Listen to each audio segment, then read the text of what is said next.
What up, gang? It's your boy ZaZa back with another banger. Look, we was vibing on Twitch, just chatting, and we decided to react to my brother, Aladdin, over at Khalifa Genetics. He had a new banger he just dropped, Pollen Chuckers versus Real Breeders. So we had to react to that, man. And much love. Aladdin is one of the best breeders I know. All of the guys over there, his team at Khalifa Genetics, some of the best. So make sure you guys support, watch all his content on YouTube if you really want to learn. And make sure you visit his website over at khalifagenetics.com and grab some gear. Other than that, without any further ado, man, let's get straight into it. Oh, before we go, if you want to check the unedited version or all our content, make sure you tap in with the Twitch. The whole gang, Team ZaZa, is active. Team ZaZa Gaming is going crazy. The gang is just outside on Twitch, so make sure you pull up, make sure you follow, and don't forget, the subathon happens on the 26th, 9 p.m., so make sure you tune in for the subathon. We got a lot planned for you guys. Without further ado, let's get straight into it. Let's run that bitch like clockwork, man. But a pollen chucker can be a good or even a great grower. And they can be great pheno hunters too. So this is not a diss. Pollen chucking is a skill that you have to learn and master, meaning how to make great seeds before being a breeder. You have to know how to make seeds first, how to use males, reversed females, how to pollinate, and that's a skill, definitely. Now, what is the definition of plant breeding?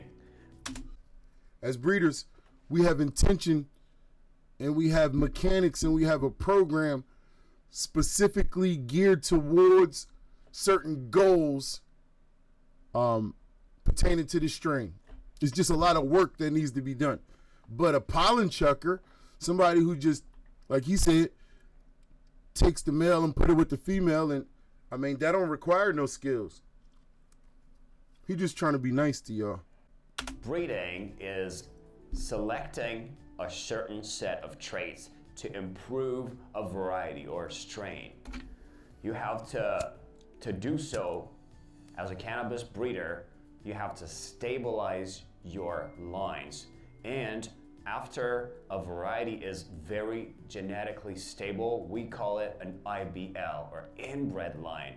Dog breeders do the same thing. Once you have an IBL, you can create a true F1 Squeaks happily, yay, just a quick break. But don't worry, I'll be back to play with you all very soon. Stay tuned, friends. Hamster emoji. IBL, you have to focus on a certain set of traits, a certain set of characteristics. That way you can improve what you started with, the genetics that you started with. You want to focus on what you think is best, meaning hi everyone, it's me, your favorite virtual pup. I'm so happy to see all my friends here today. A certain Wag's tail. Growth pattern. There's many different selection possibilities. There's many things that breeders can't focus on. It depends on what you really want, what the goal is for you. But once you have an IBL, then you can also use it as a breeding tool to create true F1s. A true F1 is the combination between two different IBLs, two distinct IBLs, because once you cross an IBL with another IBL, you get a true F1, which will express a whole... Shout out to Limon Blanco.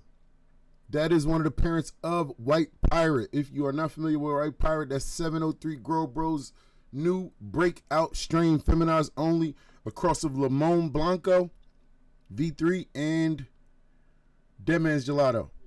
So make sure you visit the website, take advantage, grab up today. Limon Blanco times Dead Man's Gelato, White Pirate. Whole lot of vigor. It'll be, most of the time, very productive, very vigorous, which we call heterosis.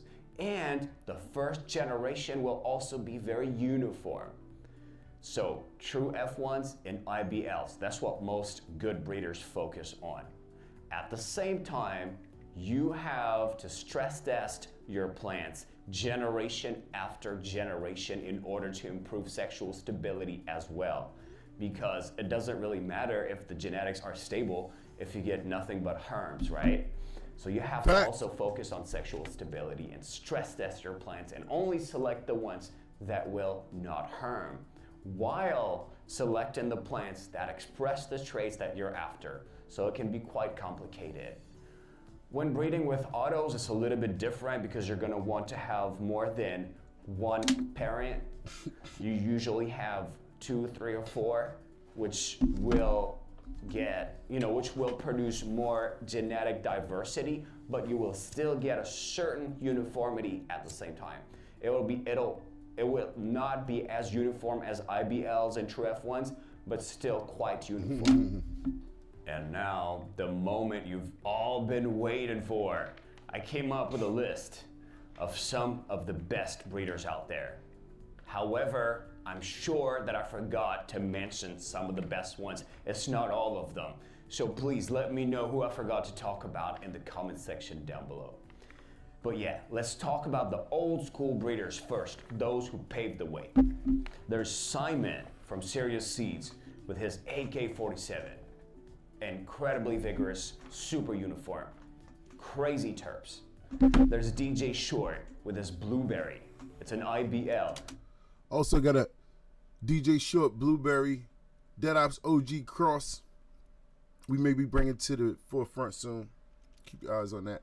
And he focused on a certain set of traits. For example, flavor profile, the color as well, and he was able to stabilize an amazing line.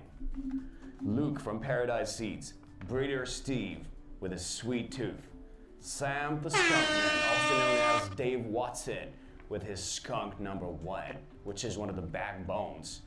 Rest in peace to Sam the Skunk Man of the seed industry. Sasha from Doctor's Choice with his. Now let me tell you something about Khalifa, Aladdin. He know his stuff, so I'm assuming everybody in the chat is taking notes. So, we don't hear those questions all the time of, yeah, where we get seeds from? Where should I buy seeds from? Where's a good place? He's giving you a list of people that's dependable and reliable. Take notes. The first commercially viable auto-flowering variety. This was a revolution too. Now let's talk about the new generation. Well, yeah, there are some new breeders out there that also do a great job.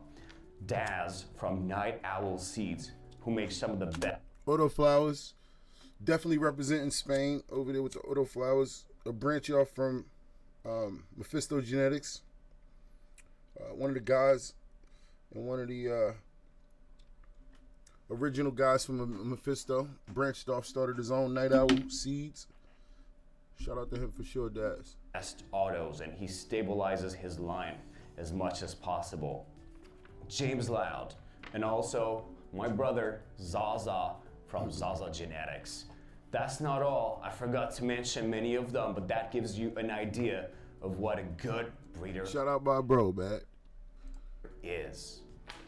Hey, that list was short than a motherfucker. I ain't gonna lie to you. Listen, y'all think I be capping because my list be short. Here go another one, and he on my list. My list short as fuck with just me, him, and I think that's it. But his list, his list was a little bit bigger than my shit. But pause. But you feel me? His list is mad small. It's like 3 people on that bitch. God damn. Oh, shit. Shout out to my bro. I hope you've enjoyed it. I hope you've enjoyed the information. That's what we're doing. I'm gonna job now. Give it a like if you've liked it, because it's really hard with YouTube and the shadow bans and all that. So please help the channel by giving it a like, by subscribing to the channel also. Thank you for watching. I'll see you in the next video. Peace out. All right, cool. I think that'll be a cool video to react to. Shit, I mean, I don't see why I can't upload this reaction to YouTube and not get a strike.